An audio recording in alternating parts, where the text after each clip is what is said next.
Good morning, students. Today we start our next topic in synthesis for exercise 19 by using a preposition with a noun or gerund. In exercises में हम preposition के साथ gerund का use करेंगे.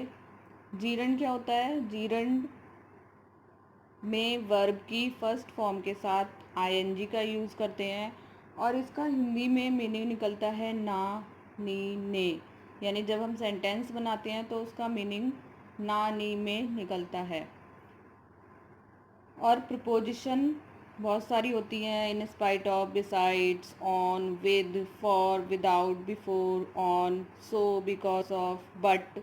इन सब का use हम दो सेंटेंसेस को जोड़ने के लिए करते हैं और हर एक प्रिपोजिशन का अलग अलग मीनिंग होता है. जैसे कि फर्स्ट जो लिखा हुआ है in spite of. In spite of का मीन्स है के बावजूद.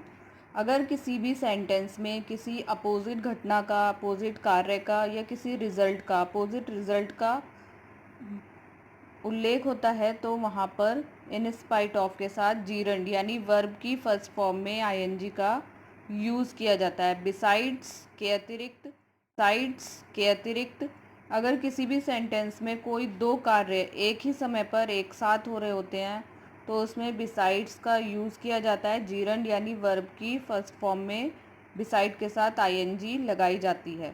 ऑन का प्रयोग तब किया जाता है, ऑन मीन्स होता है पर, तब करते हैं जब कोई दो इंसिडेंट्स थोड़े थोड़े समय के गैप के बाद होते हैं और उस सेंटेंस को हम प्रेजेंट पार्टिसिपल के द्वारा भी जोड़ सकते हैं. ऑन के साथ प्रेजेंट पार्टिसिपल यानी वर्ब की फर्स्ट फॉर्म में आईएनजी का यूज़ भी कर सकते हैं.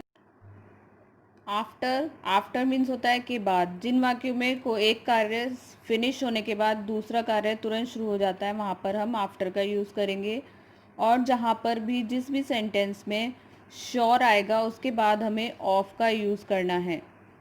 परिणाम वाले वाक्य यानी जिन सेंटेंसेस में रिजल्ट जैसे सक्सीड वाले वाक्य होते हैं या फेल्ड वाले, पास्ट वाले, उसमें हम बाई का यूज़ कर सकते हैं. फिर है प्रिपोजिशन विद से सहायता की, फॉर के लिए या बदले में, विदाउट के बिना, बिफोर के पूर्व यानी पहले, आफ्टर के बाद, ऑन पर. यानी जिन सेंटेंसेस में इन प्रिपोजिशन का मीनिंग निकलेगा हमें उनमें जोड़ना है. और कुछ वर्ब्स होती हैं जो जब हम सेंटेंस चेंज करते हैं, सिंपल सेंटेंस से सिंपल सेंटेंस बनाते हैं तो वो वर्ब्स नाउन में चेंज हो जाती हैं. जैसे डाई का डेथ हो जाता है, fail, failure, succeed, success, arrive, arrival, depart, departure.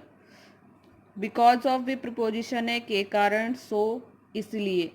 ये सारे रूल्स जो मैंने आपको समझाए हैं अभी मैं आपको सेंटेंस करके दिखाऊंगी तो आपको इजीली समझ में आ जाएंगे. लेकिन जब भी हमें सेंटेंस बनाना है तब हमें सेंटेंस का मीनिंग निकालना है. जब तक हमें सेंटेंस का हिंदी मीनिंग नहीं पता होगा हम सही से प्रिपोजिशन और जीरंड का यूज़ नहीं कर पाएंगे. प्रिपोजिशन जैसे मैंने अभी आपको बताया था वो शब्द होते हैं जो दो सेंटेंस को एक साथ जोड़ते हैं. जैसे मैंने आपको विद मीनिंग प्रिपोजिशंस बता दी हैं. ज़्यादातर इन्हीं प्रिपोजिशन का यूज़ इन सेंटेंसेस में होता है. और जीरंड मीन्स वर्ब की फर्स्ट फॉर्म में आईएनजी लगाना. इन्हीं प्रिपोजिशंस के साथ हम वर्ब की फर्स्ट फॉर्म में आईएनजी लगाकर किसी किसी सेंटेंस में प्रिपोजिशन और जीरंड दोनों का यूज़ होता है. किसी किसी सेंटेंस में खाली हम प्रिपोजिशन लगाकर भी उस सेंटेंस को पूरा कर सकते हैं. जैसे कि फर्स्ट सेंटेंस है फादर इज इल, पिताजी बीमार हैं, ही हैज़ हाई फीवर, उन्हें तेज बुखार है. जब हम दोनों सेंटेंस को जोड़ेंगे, पिताजी तेज बुखार से बीमार हैं. से मैंने अभी बताया था. विद का मीन्स जैसे मैंने आपको इसमें समझाया था विद मीन्स होता है से. तो हम इस सेंटेंस में से का यूज़ करेंगे.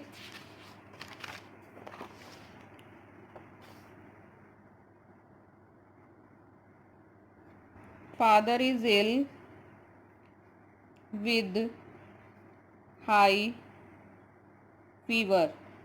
इन सेंटेंस में हमने केवल प्रिपोजिशन का यूज़ किया है. इस सेंटेंस को हमने केवल प्रिपोजिशन के द्वारा जोड़ा है. Sentence is I bought a dictionary, I spend 50 rupees.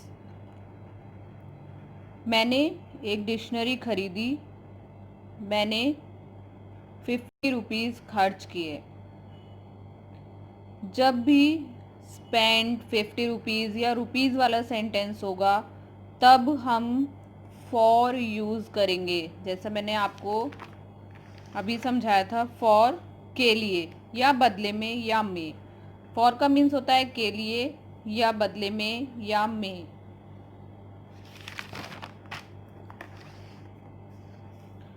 I bought a dictionary, I spend 50 rupees. मैंने डिक्शनरी के लिए 50 रुपीज़ स्पेंड किए। जब भी सेकंड वाले सेंटेंस में रुपीज़ या स्पेंड का जिक्र होगा तब हम फॉर का यूज़ करेंगे। कैसे बनाएंगे sentence? I bought a dictionary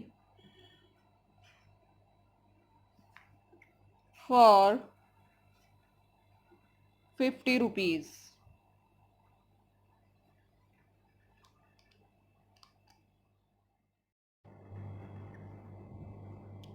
next sentence is the hunter killed a fox, he return home. शिकारी ने लोमड़ी को मारा, वह वापस अपने घर चला गया। यानी दो काम हुए हैं, पहले उसने लोमड़ी को मारा है, फिर वह अपने घर चला गया है। अभी जो लास्ट मैंने रूल समझाए थे आपको, तब मैंने आपको समझाया था आफ्टर। जिन वाक्यों में एक कार्य समाप्त होने के बाद दूसरा कार्य किया जाता है, यानी बाद, यानी एक कार्य शुरू होता है और एक कार्य खत्म होता है और दूसरा शुरू होता है, तब उस सेंटेंसेस में हम आफ्टर का यूज करते हैं। इस सेंटेंस में हम आफ्टर का यूज करेंगे। After killing a fox he return home.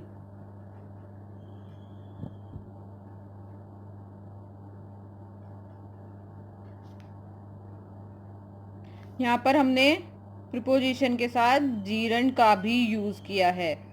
Gerund का यूज किया है मतलब वर्ब की फर्स्ट फॉर्म में आईएनजी। प्रिपोजिशन के साथ वर्ब की फर्स्ट फॉर्म में आईएनजी। तो इस सेंटेंस में हमने प्रिपोजिशन और जीरंड दोनों का यूज किया है। नेक्स्ट सेंटेंस है he was poor, he was respected by all the people. इस सेंटेंस में ही वॉज पुअर, वह गरीब है, ही was respected by all the people, लेकिन सभी लोग उसका सम्मान करते हैं। दोनों सेंटेंस एक दूसरे के अपोजिट हैं, वह गरीब है और लोग उसका सम्मान करते हैं। मैंने आपको अभी रूल बताया था, जब भी किसी भी सेंटेंस में एक दूसरे के अपोजिट रिएक्शन होगा, एक दूसरे के विपरीत सिचुएशन होगी, तब हम इन स्पाइट ऑफ का यूज करेंगे। के बावजूद, इन स्पाइट ऑफ, के बावजूद। इन स्पाइट ऑफ, यहाँ पर वर्ब नहीं है, हेल्पिंग वर्ब है। हमें इस हेल्पिंग वर्ब को चेंज करना है। In spite of being poor he was respected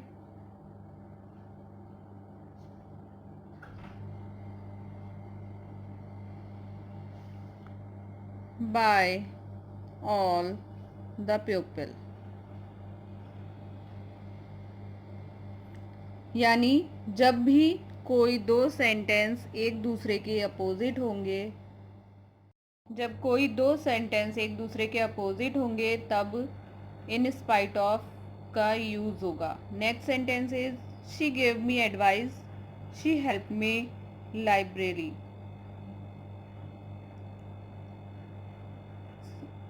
वह मुझे सलाह देती है और वह मेरी मदद भी करती है।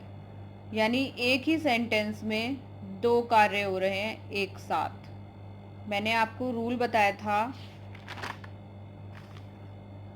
अगर किसी वाक्य में दो कार्य एक साथ एक ही समय पर हो तो वहाँ पर बिसाइड के साथ जीरंड का यूज़ करते हैं। यानी बिसाइड के साथ वर्ब की फर्स्ट फॉर्म में आईएनजी। बिसाइड जीरंड का यूज करेंगे giving. Me advise, she help me liberally. बाद वाला सेंटेंस एज इट इज उतार देंगे। तो मैंने आपको ये सारे सेंटेंस एग्जाम्पल समझाए हैं, जिससे आपको समझ में आ गया होगा कि हम इन सेंटेंस को खाली प्रपोजिशन के द्वारा, प्रपोजिशन विद जीरंड के द्वारा कर सकते हैं। लेकिन सबसे पहले आपको सेंटेंस का मीनिंग निकालना है, उसके बाद ही आप सेंटेंस को ग्रामेटिकली ठीक कर पाएंगे। आपकी एक्सरसाइज 19, उसके कुछ सेंटेंसेस मैं आपको करके दिखा देती हूँ और फिर रूल्स के अकॉर्डिंग सारे सेंटेंसेस इसके अलावा जो बचेंगे वो आपको खुद करने हैं। Ramesh bought a book, he gave 2 rupees for it. क्या रूल समझाया था मैंने आपको? जब भी रुपीज़ की बात होगी, स्पेंड करने की बात होगी, पैसे देने लेने की बात होगी, तब हम फॉर का यूज़ करेंगे। कैसे बनाएंगे सेंटेंस को? Ramesh bought a book for 2 rupees. केवल प्रिपोजिशन का यूज किया है, और जब भी रुपीज की बात होगी, कुछ खरीदने की बात होगी, पैसों की बात होगी किसी भी सेंटेंस में, तब हम फॉर का ही यूज करेंगे। Next sentence is he taught me Hindi, वह मुझे हिंदी पढ़ाता है। ही गेव मी 10 रुपीज, वह मुझे 10 रुपये भी देता है, या वह मुझे 10 रुपये देता है। एक ही सेंटेंस में दो कार्य हो रहे हैं एक साथ। अभी मैंने आपको एग्जाम्पल में समझाया था, जब एक ही सेंटेंस में एक के बाद एक दो कार्य होंगे, तब हम बिसाइड का यूज करेंगे जीरन के साथ। Beside,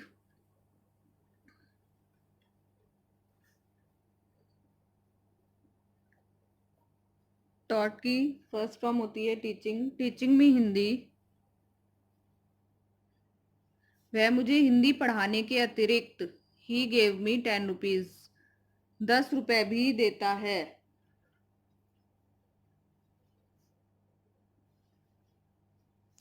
next sentence is she did not read eight all, she passed, वह बिल्कुल भी नहीं पढ़ी, वह पास हो गई। दोनों सेंटेंस एक दूसरे के अपोजिट हैं। वह बिल्कुल भी नहीं पढ़ी और वह पास हो गई। तो जब अपोजिट का यूज करते हैं, जब सेंटेंस एक दूसरे के अपोजिट होते हैं, तब किस चीज का यूज करेंगे? इन spite of. In spite of rule को ध्यान से सुनिएगा, और एक्सरसाइज आपको जो सेंटेंस में कर रही हूँ उसके अलावा जो सेंटेंस है वो खुद करने हैं। जब भी सेंटेंस एक दूसरे के अपोजिट अर्थ निकलते होंगे, तब इन स्पाइट ऑफ, के बावजूद का यूज करना है। In spite of, not, did not आया है तो नॉट का यूज करेंगे, not reading. In spite of के साथ gerund, reading at all, she passed, पढ़ाई ना करने के बावजूद भी वह पास हो गई। Next sentence is he got good marks, he worked hard, उसने अच्छे नंबर प्राप्त किए, उसने कठिन परिश्रम किया था।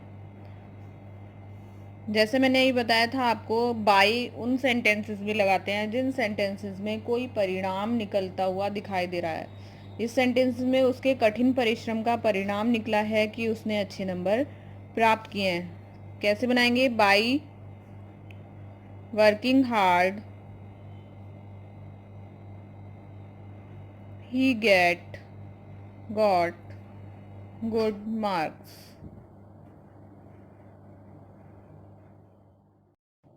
Next sentence is he must finish his work, वह अपना काम खत्म कर लेगा, then he may go home, तब वह अपने घर जाएगा। दो सेंटेंस हैं, पहले वह अपना काम करेगा, फिर वह अपने घर जाएगा। एक काम पूरा करने के बाद वह अपने घर जाएगा। After finishing his work he may go home। Next sentence है रमेश फेल्ड। रमेश फेल हो गया। ही हियर्ड द न्यूज़। उसने यह समाचार सुना। He started weeping. वह रोने लगा। ये सेंटेंस 3 सेंटेंसेस के मिलकर बना है। तो इन 3 सेंटेंसेस को जब हम एक साथ मिलकर बोलेंगे तब हम बोलेंगे कि उसने समाचार सुना कि वह फेल हो गया और वह रोने लगा। ये सेंटेंस जो 3 सेंटेंस हैं हमें एक साथ मिलाकर बनाने हैं और जीरंड और प्रीपोजिशन दोनों का यूज़ करना है। जब ये 3 वाले सेंटेंस होते हैं इनमें जैसे मैंने आपको पहले रूल में बताया था, वर्ब नाउन में चेंज हो जाती है। जब ये 3 सेंटेंसेस सिंपल सेंटेंस बनते हैं एक साथ, वर्ब नाउन में चेंज हो जाती है। जैसे फेल्ड, फेल्ड यहाँ पर हो जाएगा failure. On hearing the news,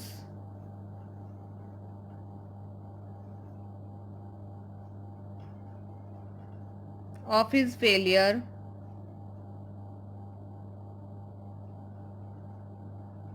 he started